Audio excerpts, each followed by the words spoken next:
do Unterdrücken também. Eu acho que a gente parou um pouco, a gente parou falando disso, na verdade, né? Dessa diferença da tradução.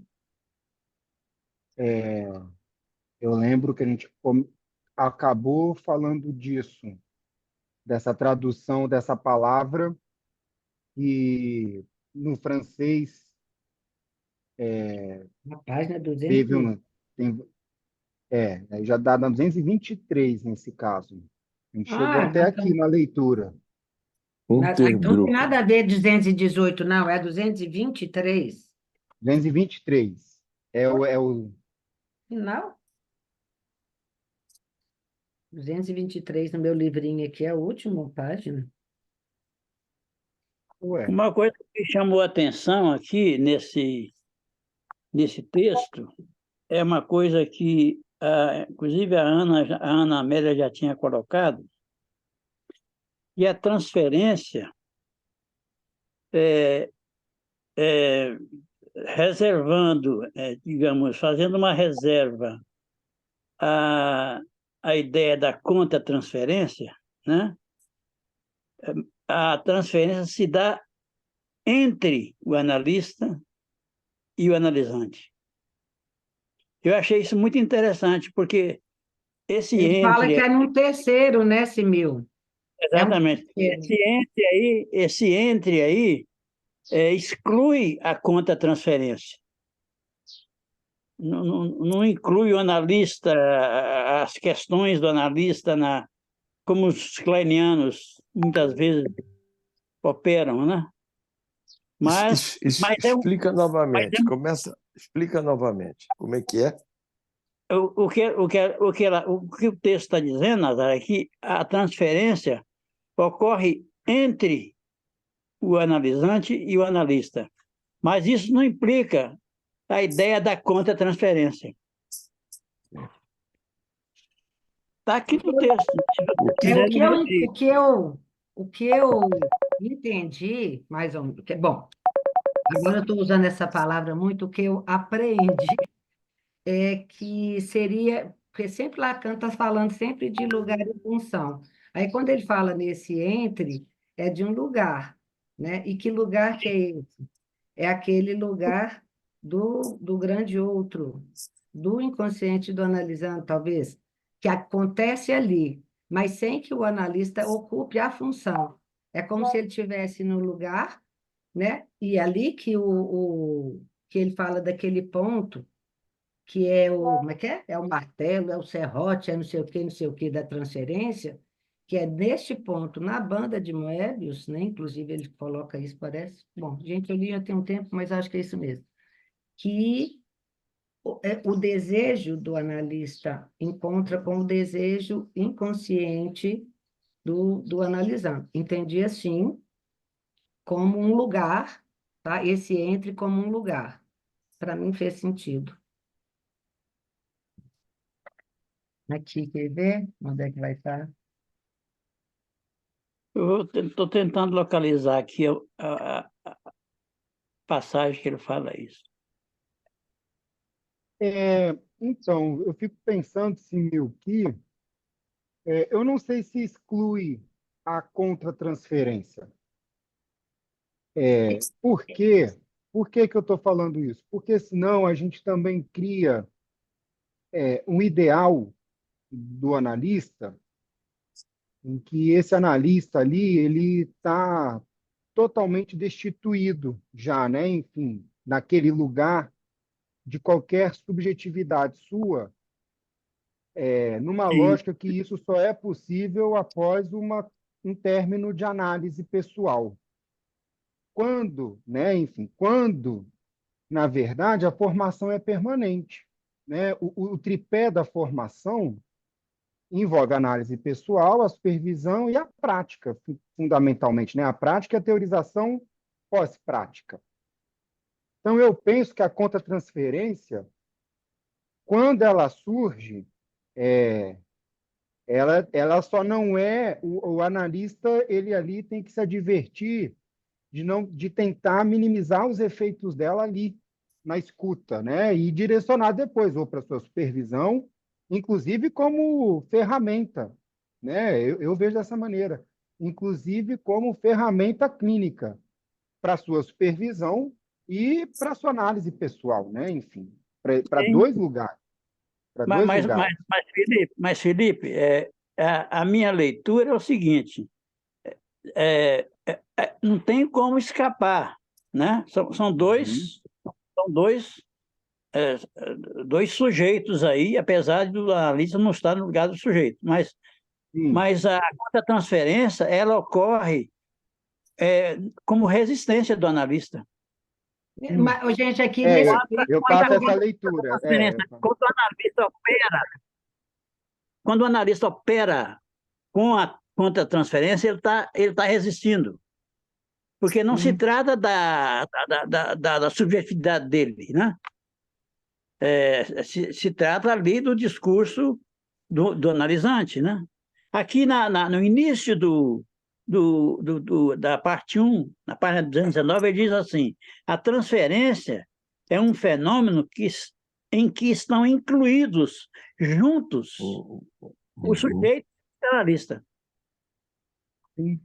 Dividiram nos termos de transferência e contra-transferência, qualquer que seja a sagacidade, a desenvoltura das proposições que a gente se permita sobre esse tema, nunca é mais do que um modo de eludir de que se trata.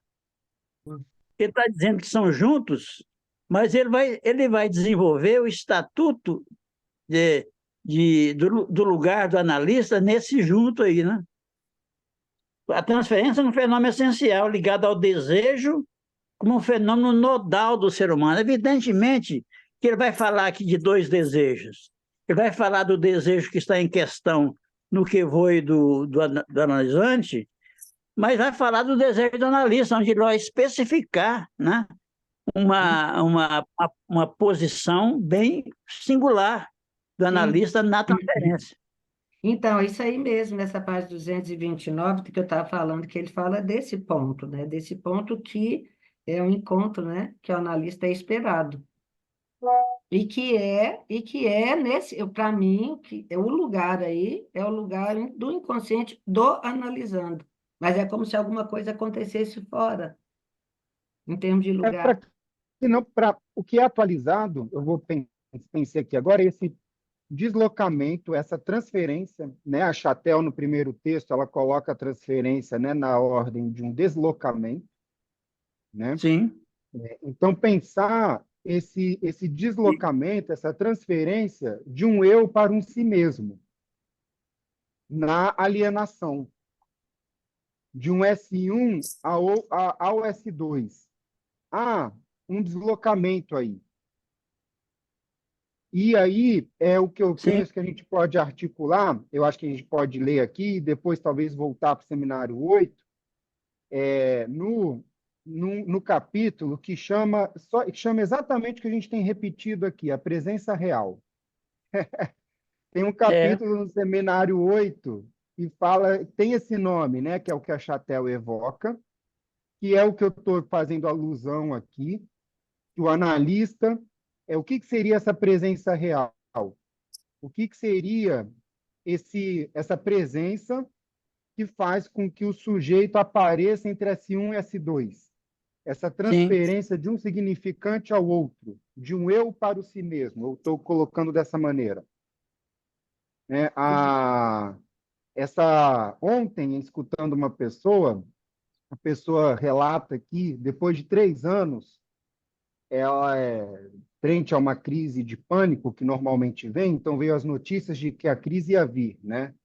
É a falta de ar, o que fazer entre uma respiração e outra, e depois de 3 anos, pela primeira vez, veio um pensamento, né? Que teria um si mesmo ali, que antes ele botava nesse outro, botava num outro, enfim, teve duas perdas nesses 3 anos, né? Um amigo e um pai, e aí foi a primeira vez que se inaugurou esse pensamento de que haveria um si mesmo ali, que poderia fazer algum efeito, alguma função. Mas está Essa vendo que é inauguração. lugar? É Oi? lugar. Aqui, olha só, isso que está falando aqui na página 229.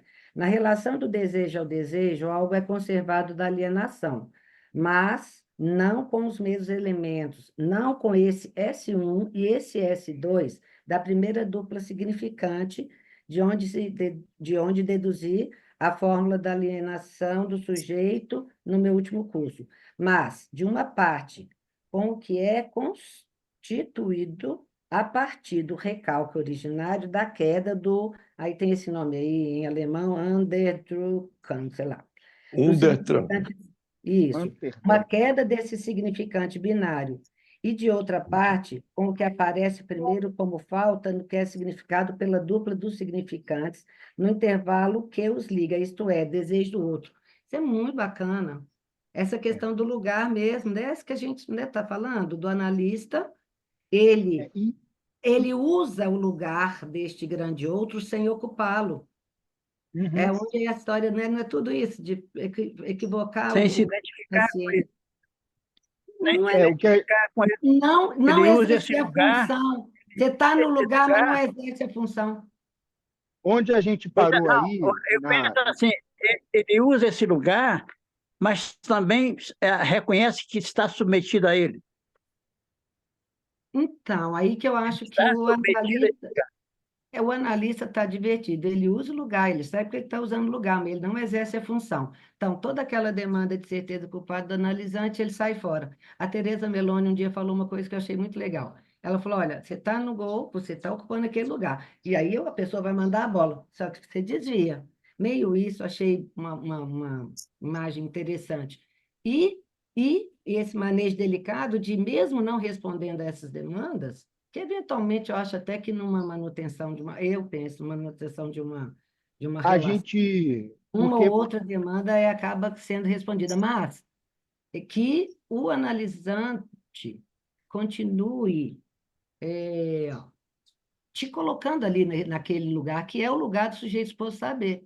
Mesmo você não atendendo as demandas, não oferecendo as respostas. Por isso que é esse lugar outro, é um terceiro que ele fala, né, na transferência. o que a gente chegou, e eu Entendi. acho que vale a pena voltar, vou falar isso e voltar para o texto, a partir do item 2 aqui, é, é que o que fez questão que eu trouxe é que Drucken, a tradução é opressão, enquanto algumas traduções usam como repressão ou o recalque, que é o que fala. E aí, tem um artigo, depois eu posso Não, compartilhar, um artigo, aí você. Unterdrank ou Verdrank, você está falando? Unterdrunken, é Unterdrank não é opressão. passar por baixo? Não só isso, a tradução é opressão. Tem um artigo, eu vou compartilhar no grupo, que fala que isso trouxe, durante muito tempo, uma discussão entre os franceses de qual palavra usar. E porque no alemão, essa palavra, que é o que o Lacan acabou usando aqui, ele dá uma noção de sentido de exterioridade. Enquanto que o outro é algo que vem de dentro. Então, são sentidos diferentes. E aí a Teresa falou que aí caminharia para uma coisa de olhar e voz, que é muito primitivo na nossa Constituição.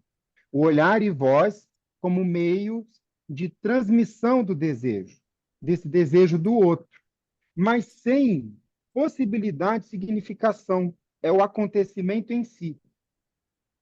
Então, e isso na primeira fase, ali numa fase pré-verbal, né? Antes da fala. Então, antes, o que tem ali é olhar e voz, e isso vai ficando marcado. A gente também fez a diferença entre olhar e voz, e depois, justamente nesse tempo de constituição, do que seria atualizado, né, no fenômeno da transferência, também, não só a lembrança, justamente a dimensão da memória, que vai além da lembrança, né? Enfim, que a gente trouxe a dimensão do corpo. Então, eu lembro que a gente encerrou o nosso último encontro caminhando por aí, nessas diferenças e nessas constituições, assim, do que seria esse S1 para o S2, porque o S1 ele ele é impossível É sabê-lo. real. Ele é E, impossível sabê-lo. É Então, essa um enxerto. presença real do analista, talvez é o que pode trazer também disso, de um olhar e uma voz, de um corpo, sem que se possa dar qualquer significação a isso, o analista, né, advertido de que é fundamental isso, tanto a presença em olhar e voz. Aí a gente pode entrar o que seria essa presença real, o que seria, o que estaria em jogo, né, enfim, dessa presença real do analista, nessa cena do sujeito. Diga, Namélia. Felipe, não, você acha que é bobagem pensar, então, quando pensa, né, do inconsciente como algo do não realizado, a transferência, ao mesmo tempo, abertura e fechamento do inconsciente, que seria, ok, tá, aconteceu, óbvio, né? É um acontecimento, como diz você, olhar e voz, mas uma vez que não está significado, não diz muita coisa. Então, na verdade, o que seria trabalhado nessa análise, nessa atualização, seria a construção de algo novo para isso que está ali, completamente irrealizado na linguagem. E, ao mesmo Sim, tempo que ela acontece, isso se realiza, que é uma construção. Porque o que acontece antes da linguagem, uma vez que a linguagem entra, o que realmente aconteceu não tem menor sentido. Porque só vai fazer sentido depois que é feito na linguagem. Eu penso assim, a e para linguagem mim, está lá, né? O sujeito sai da linguagem ao falar, né? sim, eu falo na fala. Então, É campo isso. função da fala, é isso, da linguagem e da fala. É, mais disso. A linguagem já está até antes da gente nascer. Na verdade, a Sim, linguagem talvez esteja sempre, desde antes até dos nossos pais, tudo bem. Então, quando eu penso nisso, que eu consegui entender um pouco do que seria esse inconsciente como não realizado, a transferência, abertura e fechamento do inconsciente, para mim faz sentido, talvez seja mais coisa do que isso, deve ser, sempre Mas é. vamos voltar ao texto? Isso. vamos, porque ele vai falar disso, vai falar desse desaparecimento, vai falar do Fordar nessa parte 2, que eu acho que Vamos. dialoga com tudo que a gente está falando aqui. Só, Então, só, só, só um segundo para claro, voltar Nazar. e encerrar a questão Tá. da contratransferência, que o Zé Mário colocou muito bem, porque a gente vai operar a partir do que Lacan vai escrever dos discursos, né? O discurso do analista. Tem lá no lugar do agente, o objeto pequeno a, no lugar do outro, o sujeito. O único sujeito na cena é do psicanalizando, na posição do Sim, outro. sim. Então, a análise vai ter que lidar com essa questão, não é? Essa questão da o problema, né? De articulação. Como é que você vai articular a subjetividade, né, que está ali no campo, no lugar do outro? Não é, a fantasia, a fórmula da fantasia está avessada. É A S barrado. Em cima, no numerador. E embaixo estão os significantes. S2 no lugar da verdade e o S1 na produção. O que importa, numa análise, o sujeito produzir seus S1, não é? Seus S1. Os significantes da singularidade, né? É o significante que representa o sujeito. Então, como articular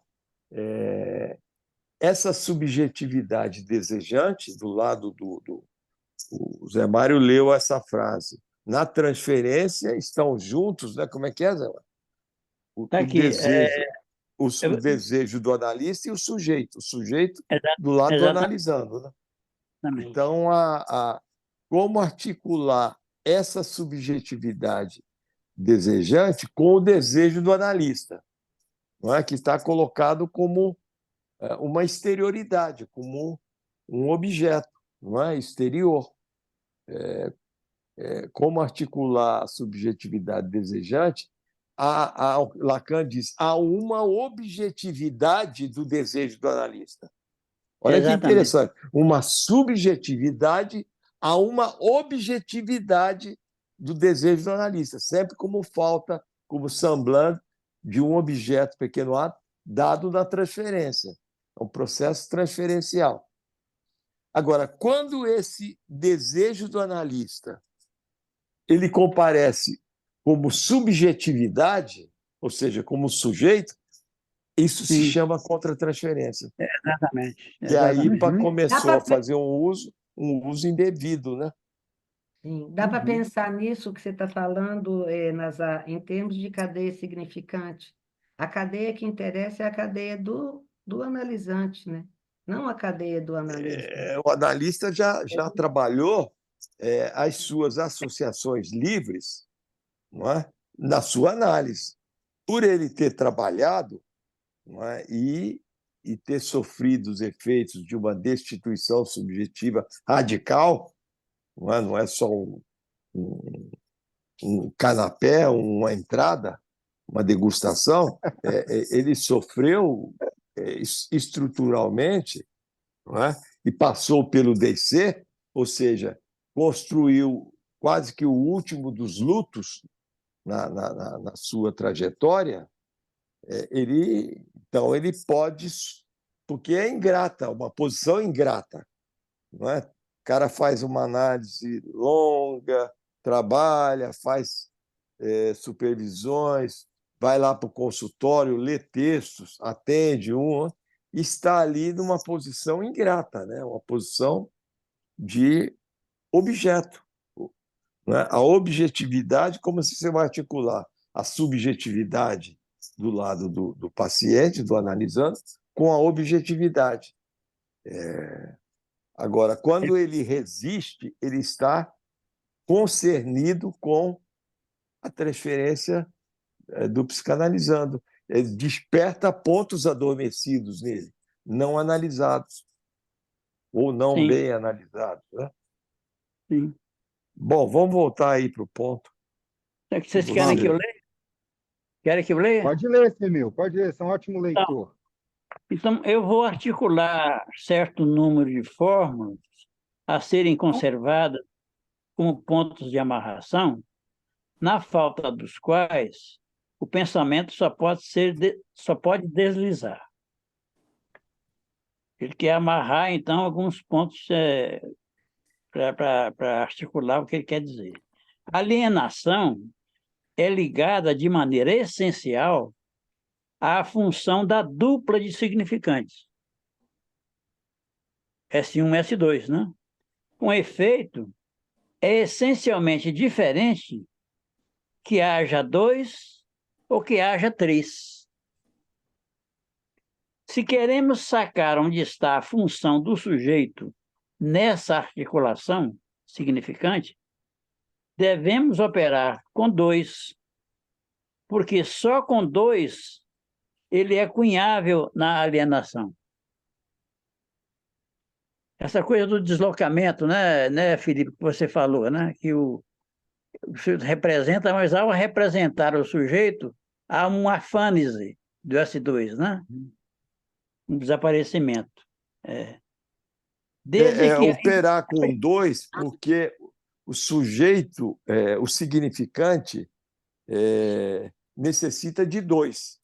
Não é? Ele sim, não representa a si mesmo, isso está no seminário 11, acho que talvez aqui, sem engendrar uma falta lógica, sim, que tem que ser o sim. significante representa o sujeito para outros significantes, S2, S3, S4, SN. Quer E, dizer, necessita de dois. O para a cadeia Agostinho, necessita de quatro, né? É.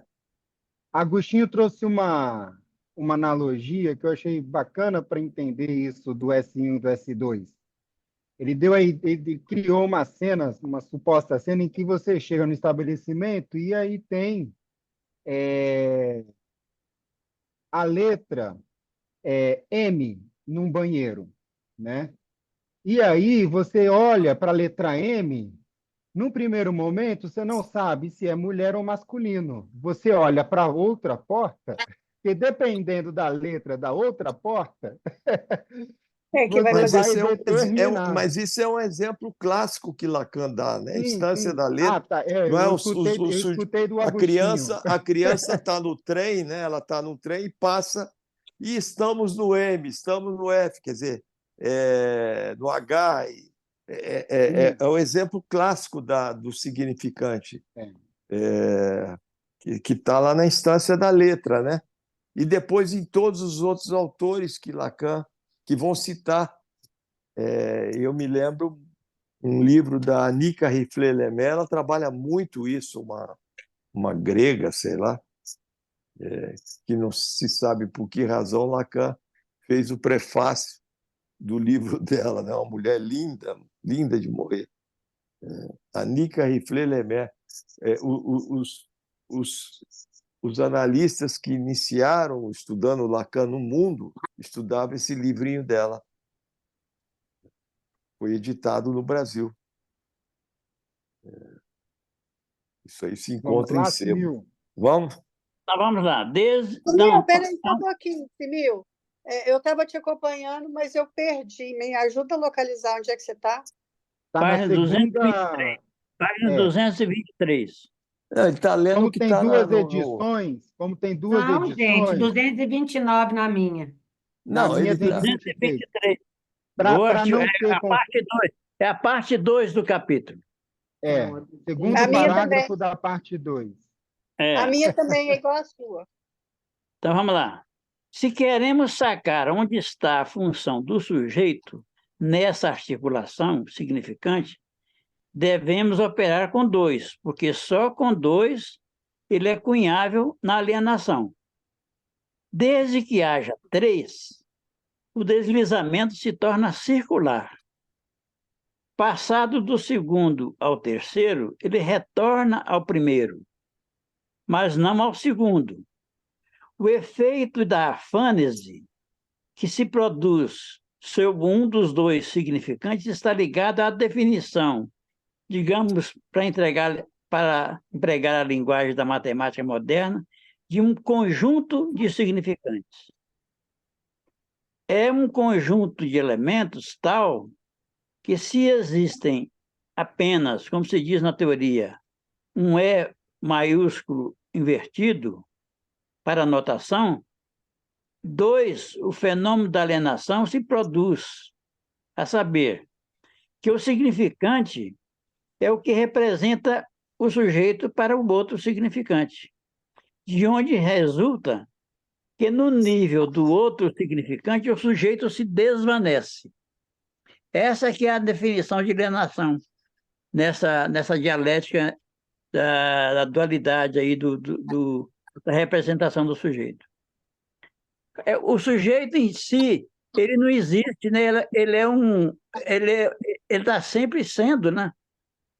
É um processo de devir, né? É um instante, né? É sempre um instante. Sim. É por Porque é isso também. o quarto tapa narcísico da humanidade, que nem o sujeito não existe. Nem o eu, nem o sujeito. Não é que não exista, ele Não. existe em campo Não existe significante. como coisa pronta e acabada, né? Ele é evanescente, ele aparece. Ele aparece. Exatamente. Ele é um efeito, né? É por isso também que lhes indiquei o erro que há numa certa tradução desse Fostellum representans, que é, como eu lhes disse, o significante S2 da dupla. Vamos ver que erro é esse que ele tá falando aqui, né? Aqui é preciso articular o que está em jogo, e que no texto de meus alunos de que lhes falei, foi pressentido, mas expresso à parte e de um modo que se presta ao erro, por precisamente ali omitir o caráter fundamental da função do sujeito. Fala-se sem cessar da relação do significante e do significado, o que é se manter no que chamarei o beabá da questão. Certo que foi preciso que eu pusesse no quadro negro algo que já havia sido formulado na raiz do desenvolvimento saussuriano, para mostrar do que eu partia. Mas logo depois mostrei que isso só era manejável e eficaz se ali incluíssemos a função do sujeito no estado original. Não se trata de reduzir a função do significante à nomeação, isto é, uma etiqueta colocada sobre uma coisa. É deixar escapar toda a essência da linguagem. Devo dizer que esse texto, É ir do qual, deixar. devo dizer que esse texto, do qual eu disse da última vez que ele dava prova de infatuação, dá prova também da ignorância crassa, deixando a entender que é disso que se trata no nível da experiência pavloviana. Se há algo que se possa situar no nível da experiência do reflexo condicionado, seguramente não é a associação de um signo a uma coisa. Isto é, um significante é um significado, né? Quer Pavlov reconheça isso ou não, é propriamente associar um significante, que é característica de qualquer condição de experiência, no que ela é instituída como com o corte que se pode fazer na organização orgânica de uma necessidade, o que se designa por uma manifestação ao nível de um ciclo de necessidades interrompidas, e que reencontramos aqui no nível da experiência pavloviana como sendo o corte do desejo. E como se diz, aí está porque sua filha é muda, aí está porque o animal não aprenderá jamais a falar, porque não tem esse corte, né? Pelo menos por esta via, porque, evidentemente, ele está atrasado de um tempo. A experiência pode provocar nele toda sorte de desordem, toda sorte de problema, mas, não sendo até o presente um ser falante, ele não é chamado a pôr em questão o desejo do experimentador. Que, aliás, se o interrogássemos, ficaria bem embaraçado para responder. O próprio experimentador não saberia responder o lugar do seu desejo, né?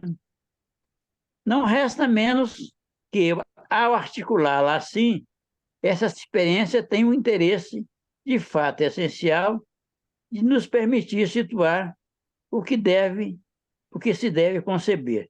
Agora, aqui Tudo tem bem. aqui umas demonstrações aqui que eu gostaria que vocês lessem, porque eu não gosto muito dessas escritas matêmicas do Lacan, não. Eu não consigo acompanhar. Ele coloca esse O, S, S, S1, S2, S3, como a série dos sentidos, e coloca o S entre parênteses e com uma série das identificações. Ele disse, não resta menos que, ao articulá-la assim, essa experiência tem um interesse, de fato, essencial de nos permitir situar o que se deve conceber de efeito psicossomático. Chegaria até a formular que, quando não há intervalo entre S1 e S2, quando a primeira dupla de significantes se solidifica, se holofraseia, temos o modelo de uma série de casos, ainda que em cada um o sujeito não ocupe o mesmo lugar.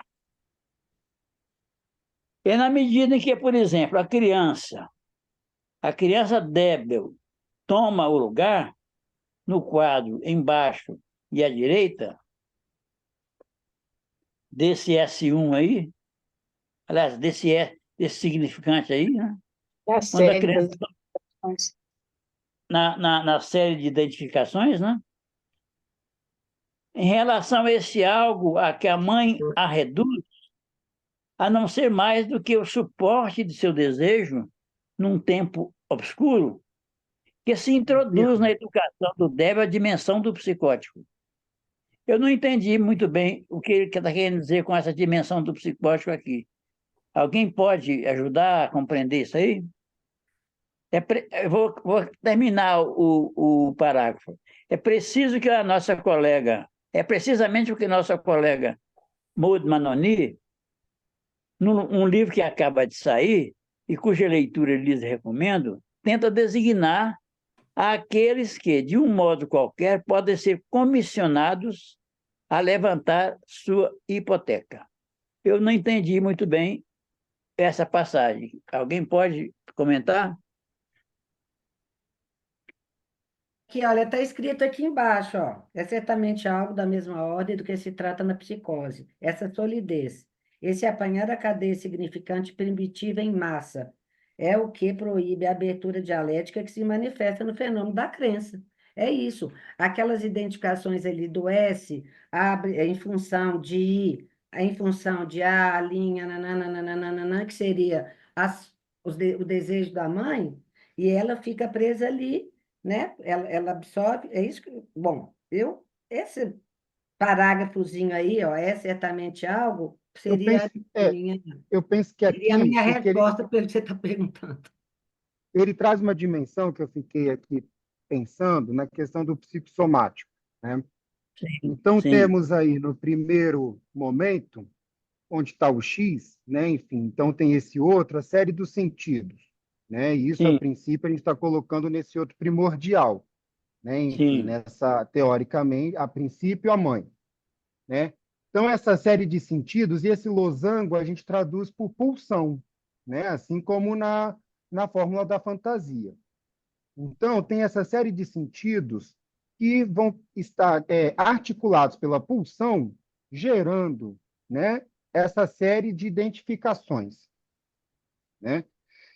Percebe que temos aí nesse momento, a gente já está falando de dois, né? De uma dupla, tá? sim, Que sim, eu fiquei pensando do psicossomático? Há algo dessa ignorância, desse saber leigo, que vai passando, né, nos sentidos e que depois vai criando uma identificação. O que eu não esqueço? Se a gente pega para pensar, o que eu articulei quando eu vi isso do psicossomático, tanto da experiência pavloviana que ele falou da condição, né? Como é que seria isso? Então, toda hora, né, que um animal começa a salivar, seja por fome, né, instinto, começa a salivar um animal. Pavlov começa a colocar ali outros estímulos, tipo um som, por exemplo. Um som, junto com um instinto. O que acontece depois é que, mesmo sem fome, ao colocar o som, o animal começa a salivar. sim. Ou seja, há uma resposta somática a esse som, a esse estímulo que foi colocado junto ali. A diferença é que o Interessante. animal não a diferença é que o animal nesse tempo depois não vai falar, que é o que ele está Não, trazendo. isto é, não há subjetivação, né? Não Não há vai falar nem, subjetivação. não vai falar nem para contestar o desejo do experimentador. Isso não é pouca Né, coisa que está aqui, Mas, não. ele o que é importante aqui, viu, Felipe, que eu entendi do seu comentário, é que não há sujeito aí, não não, há a não, condição do sujeito, né? ele pode latir, ele pode ficar babando, você pode até identificar alguma coisa ali. E, olha aí, é identificação, você já, mas ele não vai falar, né? É, Ele não vai falar, apesar desses sinais somáticos, dessa sim, associação, porque é isso que é o psicossomático. Eu penso nisso também em relação à histeria, por exemplo, né? Como que no tempo de Freud, o que estava em voga era o discurso neurológico. Então, as doenças dos nervos tinham, os neurologistas se ocupavam delas, né? E aí tinha-se uma imagem, olha só, uma imagem, uma identificação leiga do que seria uma convulsão. Então, até hoje, né? Hoje a gente consegue, em alguns casos é muito difícil, só com o exame de imagem, olha só, assim, numa emergência, a gente falar que uma pessoa está tendo uma somatização, né? Um psicossomático está se manifestando ali, e não dizer que, de fato, a pessoa está convulsionando, né? Está tendo um quadro epiléptico, por alterações anatômicas que, nesse caso, no discurso médico, ele consegue ver. Ah, se ele está tendo uma convulsão, objetivamente, a mão dessa pessoa deveria estar flexionada e torcida para determinado lado. Na histeria, não. Na histeria, essa manifestação se dá a partir de uma identificação leiga. Ou seja, né, foi algo apreendido na memória dessa pessoa, inconsciente, né, porque quem já viu, acho que é impossível conscientemente alguém mimetizar uma conversão, né, dessa magnitude, pelo menos aí eu penso que é. Mas aí são os pequenos detalhes, né, que você vê num quadro epiléptico esperado, você não vê na representação daquilo a partir de um saber leigo, de uma ignorância, né?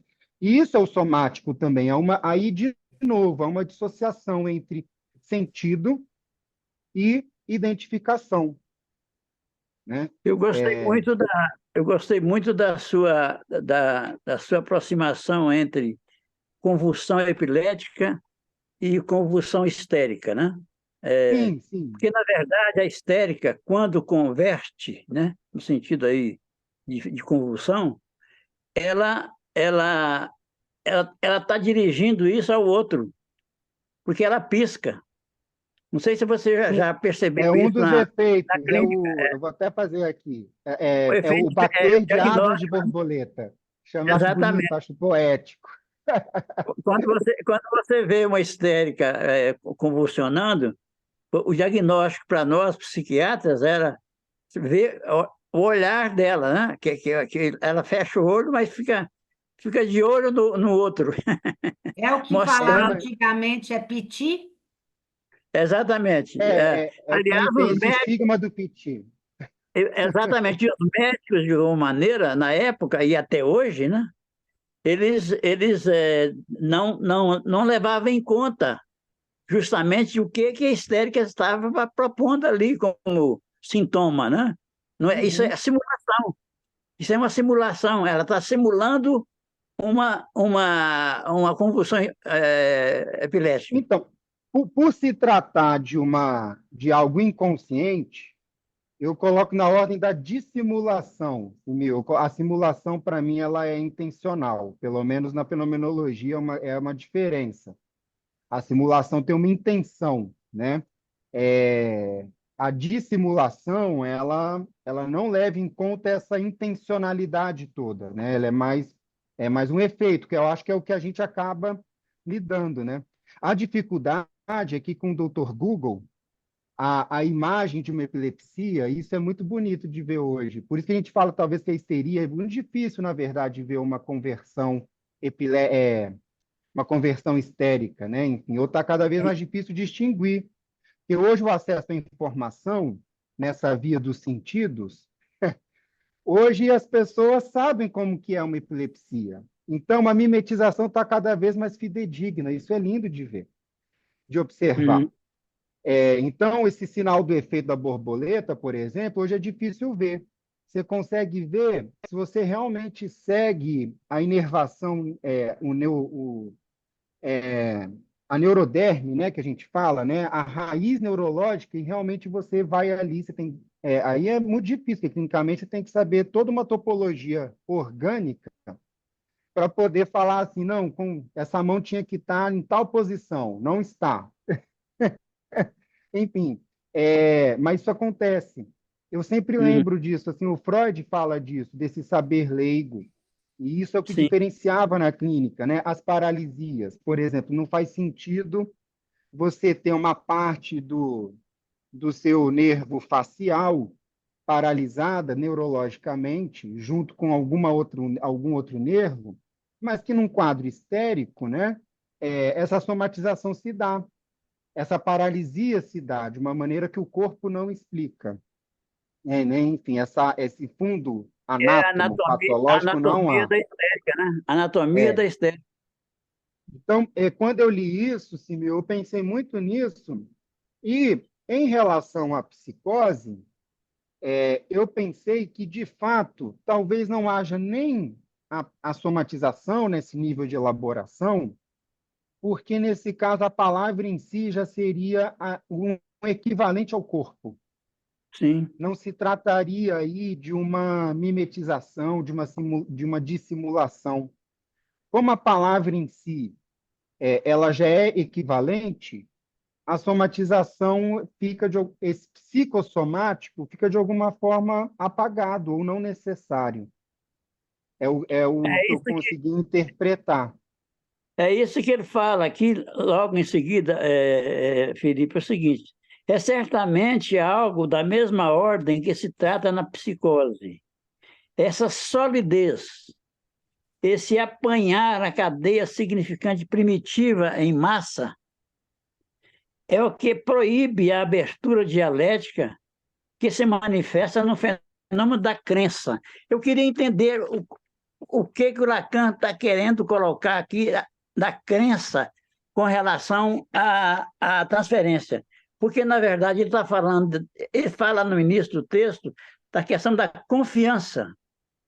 A confiança como um dado, né, da transferência, um dado fenomenológico da transferência, que comparece na relação do analisante com, com o analista. E aí, essa questão da crença me interessa, porque a gente tem discutido isso e tem a ver com o nosso texto da Ciranda, né? A questão da fé e da crença, né? Que crença é essa que o Lacan está colocando aqui, né? Vamos ver se mais na frente ele esclarece, né? No fundo da própria paranoia, que nos parece, no entanto, toda animada de crença, reina esse fenômeno de Unglauben. Não é o não crer nisso, mas a ausência de um dos termos da crença, do termo em que se designa a divisão do sujeito. O Anglauben, eu vi antes, é o desaparecimento, é a tradução. Exatamente. E ele dizer que esse é o não crer nisso, né? Mas a ausência de um dos termos da crença, do termo em que se designa a divisão do sujeito. Se não há, de fato, crença que seja plena e inteira, é que não há crença que não suponha em seu fundo que a dimensão última que ela tem que revelar é estritamente correlativa do momento em que seu sentido vai desvanecer. Não está muito claro, hein? Eu não estou conseguindo acompanhar o que o Lacan quer dizer com essa questão da crença aqui, não. Toda sorte de experiência está aí para dar testemunho disso. Uma dentre elas, um dia, me foi dada muito humoristicamente a propósito de uma desventura de Casanova, por Manoni, aqui presente, e que faz sobre isso considerações as mais divertidas e as mais demonstrativas. É ao termo de uma mistificação que tem sucesso a ponto de comover as forças celestes e de desencadear em torno dele uma tempestade que, na verdade, o terrifica, que o personagem, no caso Casanova, né, que até ali perseguia a mais cínica aventura com uma patetinha que lhe dá o motivo de tudo aquilo em torno do que ele arrasta um círculo de imbecis, que o personagem, por ter visto sua mistificação ganhar seu sentido, realizar-se entre ele próprio num verdadeiro desmoronamento, cômico de ser surpreendido num Casanova que desafia o céu e a terra no nível do seu desejo, que é o de cair na impotência, como se verdadeiramente ele tivesse encontrado o rosto de Deus para fazê-lo parar. Como é que vocês entenderam essa passagem aí? Porque se a gente Eu lê entendi que, eu entendi que toda crença tem um pontinho que seja de incerteza, porque se ela não tiver um ponto de incerteza, o próprio sujeito entra nesse estado que o Casanova entrou aqui, né? E aí que eu acho que é interessante a história da transferência, que o analisante, ele entra sim com uma crença, mas não é, quando se fala uma crença, não quer dizer que ela é absoluta. Vai ter sempre um ponto de incerteza e de interrogação em relação ao que está sendo feito no próprio trabalho da análise, né?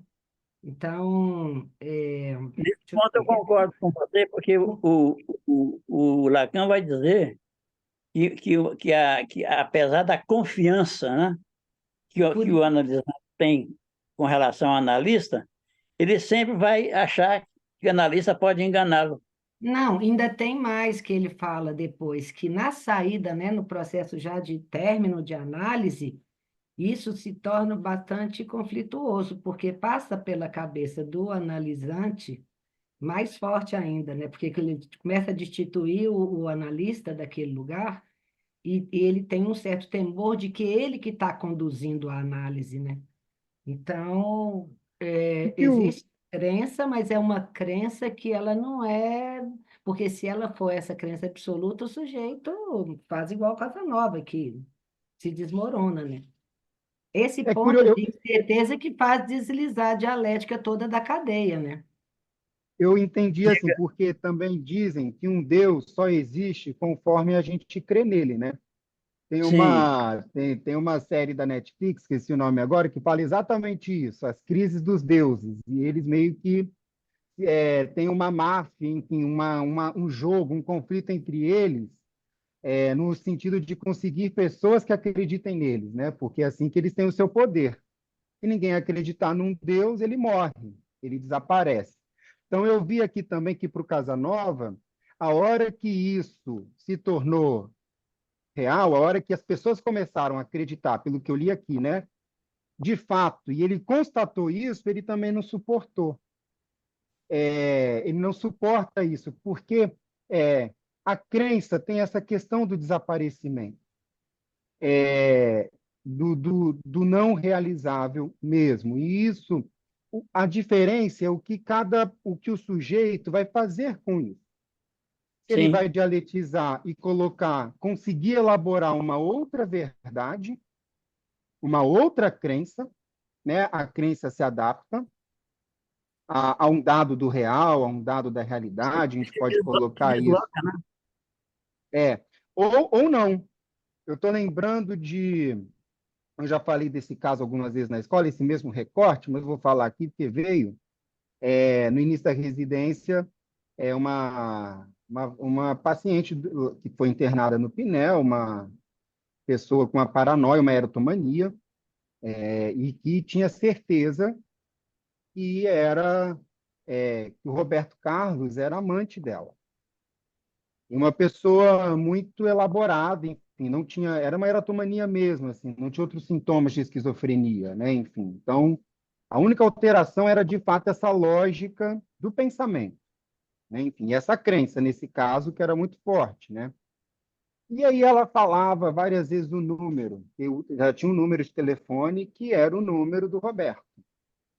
E eu resolvi fazer um teste de realidade. Eu falei, vamos lá, né? Inocente.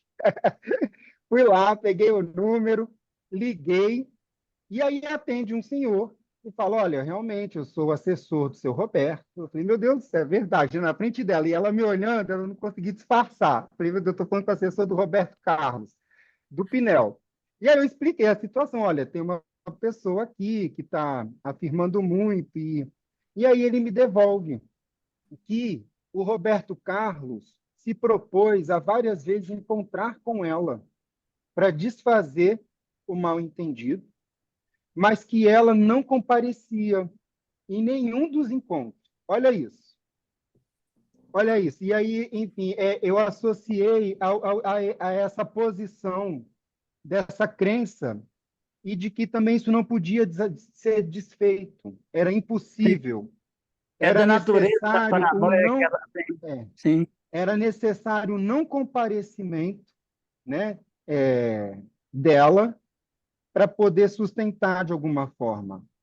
Eu associei também a isso desse desaparecimento com o não comparecimento, talvez, né? E como que aí, no caso, ela, né, com a subjetividade dela, respondia a isso, né? Enfim, a essa crença, a esse status, né, desse delírio, de ser amante do Roberto Carlos. Agora, o que é interessante, Felipe, é que o Roberto Carlos, ou o seu assessor lá, acreditaram que é possível reverter o delírio de um paranoico dessa maneira, com o princípio de Ah, realidade. é, Essa é uma armadilha que muitos analistas caem nela. Querem eu tentar, no, eu no querem momento ali tentar. caí, né? Eu fui fazer o teste da realidade. Ué, Não, na verdade, não, mas na verdade você estava avaliando a fenomenologia do sintoma, né? é, Você não estava querendo, você não expôs, não a expôs digamos, porque a informação de que ela não comparecia é que matou a charada, né? Que não é sim, para comparecer mesmo. Se ela sim. comparecesse, ela perdia a paranoia. Ela já desfazia, perdia assim, gente, perdia em tese, né? Em hipótese, porque é impossível ao analista, numa situação como essa, reverter a certeza de um delírio desse tipo. E aí eu pensei na mestria, ou num significante mestre, ou no S1. Por quê? O Lacan também teve a oportunidade de ver Freud ao vivo, e ele não foi, né? Sim, E sim, aí, também de um não comparecimento, né? Aí, também. Eu fiz mas, essa mas, associação aí mas no aí, sentido de um significante mestre, né? Ou da letra, enfim, de não também dar força para esse imaginário na resposta, o que eu imagino que possa ter sido uma posição subjetiva do Lacan ao não ir ao encontro de Freud, tendo a possibilidade de, né? mas aí, veja bem, aí foi intencional, a meu ver, esse episódio da vida de Lacan, porque ele queria preservar a imagem que ele tinha de Freud, porque ele queria se manter dentro do discurso de Freud, e não É, da pessoa dele. o Jacques Alain Miller, em umas conferências há uns 30 anos, 30 e poucos anos em São Paulo, ele fala desse acontecimento e ele diz que Lacan não foi ao encontro de Freud porque ele queria manter uma relação com o texto e não deixar que a Exatamente, relação exatamente, com a exatamente, pessoa pudesse atrapalhar a relação com o texto exatamente. que vem brotar depois o retorno a Freud. Sim, Eu exatamente. faço o Felipe, equivalente a essa paciente erotomaníaca que também não quis alterar o seu texto. A então deixa eu te realidade. perguntar uma coisa. Sim, Sim, Felipe, mas o que me ocorreu sim. aqui agora, porque de qualquer forma, por que que ela permitiu que você fizesse essa checagem e de alguma forma, nessa checagem, você ia saber da realidade? Algo de Não, mas não verdadeiro, né, Ana Amélia? necessariamente. Porque não era, eu acho que aí tem elementos que aí do verdadeiro para ela perceber que de fato aquele número era real, talvez já fosse o suficiente e que compartilhou isso comigo, né? Entende? É aí que eu acho que foi algo de verdadeiro. Era algo que dava uma solidez para o texto dela. Sim, Uhum, Que não ela me colocou como uma testemunha. Para ela foi uhum. suficiente Sim, eu mas saber agora que eu estou aquele número. curiosa. Agora eu estou curiosa. Aí você reportou para ela, olha, ele está tentando um encontro e você não quer? não, aí Ela, não. Eu acho que não, não. eu só desliguei o Tem, telefone e Não, isso tem gente, só não estou volta. perguntando, fiquei curiosa. o, Como é que você O, manejou tem, isso? tem, Felipe, tem uma série de livros da Companhia de Freud, não sei se continua, eram livros mais de capa escura, que trabalhava com algumas coisas policiais. E um dos livros, não sei se o nome era Neutralidade, não sei o quê, era sobre um psicanalista que procura verificar o dado de realidade, né? Ele Sim. procura verificar. É interessante isso. Chama A Neutralidade. Isso tem um livro que saiu há mais de 25 anos, na a Companhia das Letras. Eu falei Companhia de Freud? De Falou. Freud, foi, é das Olha letras. o ato falho, ó. Vou Mas buscar ali. lá tem uma eu me lembro que havia já na história da psiquiatria uma época em que os psiquiatras confrontavam o delírio dos paranoides, dos esquizofrênicos. Não sei se vocês assistiram um livro, a um filme, onde justamente eles faziam isso, tentando mostrar que aquilo que o sujeito trazia como verdade era um delírio, no sentido de uma técnica de convencimento do princípio de realidade. Evidentemente que isso aí não dava certo, né? Não dá certo com o esquizofrênico, porque ele não dialetiza com o discurso, ele está fora do discurso. O sujeito que É escuta interessante, uma. Sim, o que eu pensei aqui também mais é que talvez ali eu acolhi essa verdade dela, né? E sim, isso eu acho que é essencial e aí na transferência, né? Seja um sim, sujeito psicótico ou neurótico, é ter abertura em ato para que aquela verdade possa ser dita. sim, Ao mesmo tempo, deslocada aí, né? Eu pensei nisso agora na Amélia, porque depois, num outro caso, aí já no CAPS, em que o rapaz falava ter um chip na cabeça, né? E ele cismou que um médico do IPUB tinha falado que poderia retirar o chip da cabeça dele. E aí eu começo o diálogo com ele assim: você precisa me dizer qual é esse médico, porque eu preciso denunciá-lo no CRM. É impossível, ele mentiu para você. Isso não é possível, esse chip não vai sair da sua cabeça, ninguém vai operar esse chip. A gente precisa pensar outra solução para esse chip na sua cabeça, entende? Enfim, e lógico que ele não me deu nenhum nome do médico, né? Enfim, mas enfim, mas Fazer eu um, acho que fazer é um pouco isso. um depoimento pessoal. Quando eu tinha 17 anos, eu tive um episódio, vamos chamar assim. Até uma vez eu falei com Simil, eu tive um surto psicótico. Aí, Simil, deixa de ser idiota, você não é psicótica. Enfim, aí eu tinha uma casa da tia de minha mãe que era bem atrás e eu gostava de ficar lá. Foi uma doidice mesmo, tomei remédio pra caramba e tal.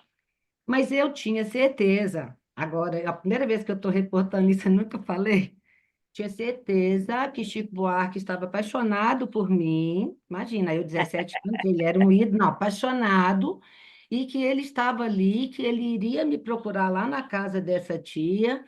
E aí eu fiquei ali normalmente, conversando, mas tinha uma certeza agora. Falando aqui agora, isso está me ocorrendo agora. Eu não tinha tanta certeza, porque eu nunca reportei isso para ninguém.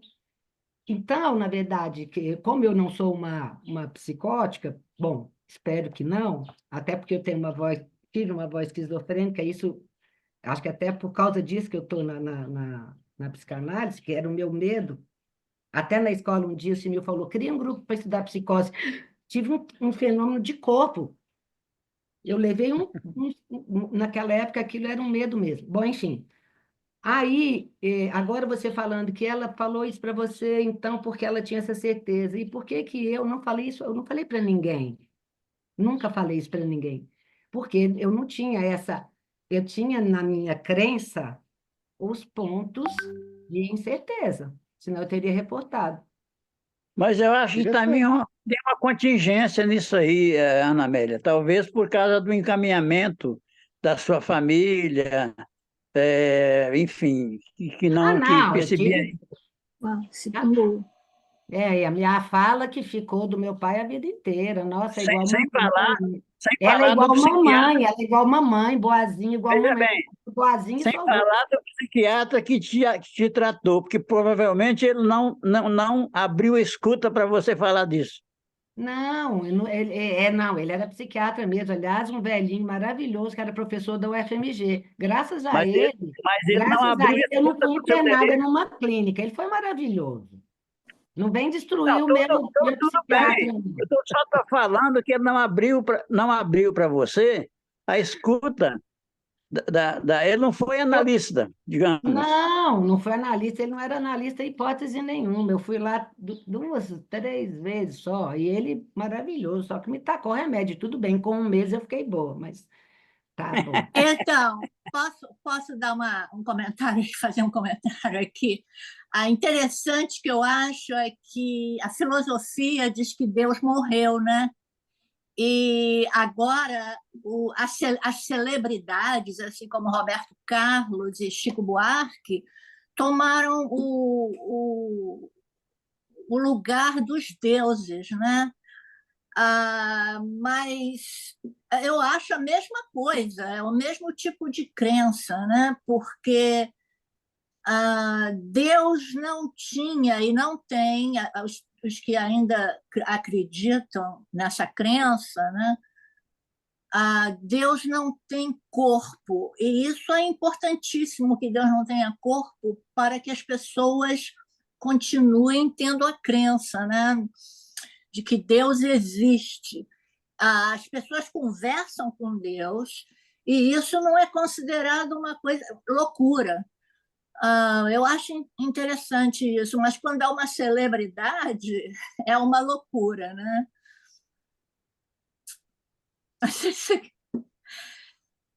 Tem uma Vamos lá. diferença aí que é o si mesmo, né? Eu acho que é essa dimensão. Ao projetar uma reza, uma oração, eu acho que é um pouco do que a gente falou no começo, Nina, que a gente, entre os protestantes, né? Eu tive uma criação protestante, a oração, primeiro que ela não é decorada, né? Não existe um texto pronto, diferente da reza, que vem ali com o seu texto pronto, e a repetição. Então, é um momento, e normalmente a oração, pelo menos no modo protestante que eu fui criado, ela é normalmente de olho fechado e em silêncio, porque já que Deus é onisciente, você não precisa falar, você pode conversar em pensamento. É loucura, olha só, é uma telepatia. Na verdade, você está ali dialogando com si mesmo, né? Eu Claro, vejo isso, né? Enfim, você projeta nesse outro que sabe tudo, e os seus pensamentos dirigidos a esse outro que, na verdade, é uma outra é um outro si, é uma alteridade, talvez, enfim. Justamente acho que é aí que a gente está. Esse texto pode também estar evocando, né? Exatamente. mas Felipe, é como sua paciente que acredita que Roberto Carlos, que tinha conversas com Roberto Carlos, né? Mas era importante que ele não Não, tivesse não, um não eram corpo, conversas, porque ela era otomaníaca, não tinha alucinação auditiva ou verbal. Era uma certo? certeza. Ela não tinha conversas com Roberto Carlos. Pelo contrário, né? E aí é a coisa do psicótico. Ela não comparecia, mas era o Roberto Carlos que não a assumia, né? Enfim, aí sim, esse si mesmo fica prejudicado, ganha uma exterioridade, né? Ganha uma projeção radical no outro, né? Enfim, Certo, mas, interessante a diferença. mas não é da ordem de uma alucinação auditiva, né? Enfim, de que ela ouvia a voz não é isso, não é isso. Isso é importante. Agora, Vamos Diferença, né, continuar? da a paranoia propósito com disso, esquizofrenia, né? Fica bem É, é. no seminário 3 que tanto Freud quanto Lacan, eles dividem muito, né? O que que é um paranoico sim. e o que que é um esquizofrênico, né? Mas na paranoia dela em relação à sua paciente, ela não conversava, não tinha essa audição, né, essa alucinação, mas ela tinha certeza de que ela tinha até o telefone dele, era uma certeza. Qual era a paranoia dela realmente? Porque ela não ia nos E encontros. ele era amante dela. Mas sim, Amante. sim, sim, ele era amante dela. E isso não é uma espécie de conversa em que ela tinha com ela mesma? O que que é isso? Não sei, aí eu não sei. Ela não tinha uma alucinação, né? Certo, Enfim, certo. Aham. ela não tinha. Mas você Mas se assim, lembra, você se lembra do caso Aimé, sim, de Lacan? A Aimé passou ao ato. Ela tentou matar a pessoa por quem ela era apaixonada, digamos, né? E a Aimé era um caso de paranoia, Paranoia. Quando de saiu tem o paranoia. filme. publicado quando saiu publicado no jornal, todos os jornais, o caso dela, pelo que eu li, até onde eu li, né? Até seria bom se alguém tivesse mais informação, ela estabilizou. Ela precisava de inscrever o nome dela. É, Exatamente. Ela, o, o Nazar já falou de um filme, Nina, Bem Me Quer, Mal Me Quer, que é maravilhoso e fala um pouco desse fenômeno da erotomania, que não é uma alucinação auditiva. Mas Certo. justamente aí pensando por essa via perceptiva, e aí talvez aqui do texto, né? Esse S1 ou as identificações está aí, está exatamente aí, talvez, porque é o agora, mesmo estímulo, é o mesmo uma coisa que eu estímulo quero contribuir real. para essa discussão, já que você trouxe a clínica da esquizofrenia, a, no processo de cura, no sentido amplo da palavra, de um esquizofrênico, quando escutada analiticamente, a erotomania um dos mecanismos de cura. Sim, eu É penso. muito interessante. Eu tenho um paciente que ele é apaixonado por uma grande, por uma grande artista internacional. E ele entra na internet, na página dela, e conversa com ela, segundo ele, né? E isso ele cultiva há vários anos. Isso mantém um laço interessante, percebe? É uma forma de cura do delírio, da desagregação total dele. Do contrário, Uhum, ele já teria provavelmente até se suicidado. uhum, Sabendo, lendo assim, eu estimulo muito, estimulo no sentido, eu acolho muito a fantasia que ele tem, né? A certeza que ele tem de que essa mulher vai se casar com ele e que ele está se preparando e que vai trazê-la para Brasília e assim por diante. É só um exemplo que eu estou dando. É que é o secretário do louco, né? Não é isso que lá. Exatamente. É isso. Mas vamos então, continuar? vamos. Então, aqui, no último parágrafo da página 225, ele diz assim: vejam ainda esse texto de que eu lhes falava há pouco. Apresenta-se ali o Fordá, por exemplo, como algo de rebatido. E é isso mesmo, se a pessoa não se desculpa de tomá-lo mais uma vez, esse Fordá, sobre o qual todo mundo limpou os pés. Tomam-no como um exemplo de simbolização primordial, no que deles se desculpam como de uma coisa que passou agora ao domínio público. Muito bem. Não se faz menos um erro grosseiro, pois não é da oposição pura e simples do for e do dar que ele tira a força inaugural de sua essência repetitiva, que sua essência repetitiva explica. Dizer que se trata simplesmente para o sujeito de se instituir numa função de domínio, como Freud fala, que ele domina, passa a dominar a linguagem, né? É uma tolice. Nos dois fonemas se encarnam os mecanismos propriamente de alienação, que se exprimem, por mais paradoxal que lhes pareça, no nível do for. O que vocês acharam disso aí? Não há for sem dar. E se podemos dizer, sem Dasein. Mas justamente, contrariamente É estar lá, né?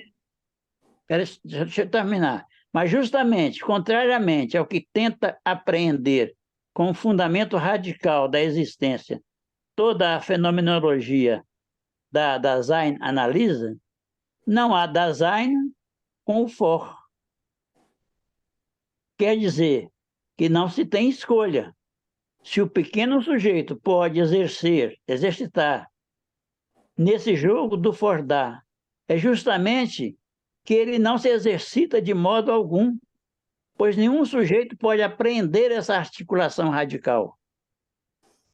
Ele se exercita com a ajuda de um carretelzinho, quer dizer, com o objeto A. A função do exercício com esse objeto se refere a uma alienação e não a qualquer suposto domínio, do qual mal se vê o que o aumentaria numa repetição indefinida, ao passo que a repetição indefinida de que se trata manifesta às claras a vacilação radical do sujeito. O que vocês acharam disso? O for aí também é desaparecimento, né, no alemão. Sim, Então, é o desaparecimento, e o da, no caso aí, o da sem, é o ser aí. Sim. E aí, disso que dessa ausência e presença da mãe, ou seja, ele começa a observar o que aquele sujeito é na ausência, né? Ser aí, nessa ausência. Ser aí nesse o que comparece de ser nesses primeiros movimentos de ausência, né? O que aquele como é que é a bolinha de carne ali até falar vai fazendo nessa ausência de alguma forma, né? Quais são os objetos ali que vão de alguma maneira ajudar nessa experiência, né? Eu li dessa maneira, pesquisando também. Então, agora, lendo agora, eu penso, claro, né? Que ele está falando aqui, a presença, a ausência, né? Estar lá, né? Tá. Mas talvez uma radicalidade da diferença, que é o que vai estabelecer as relações entre os significantes depois, na pura diferença.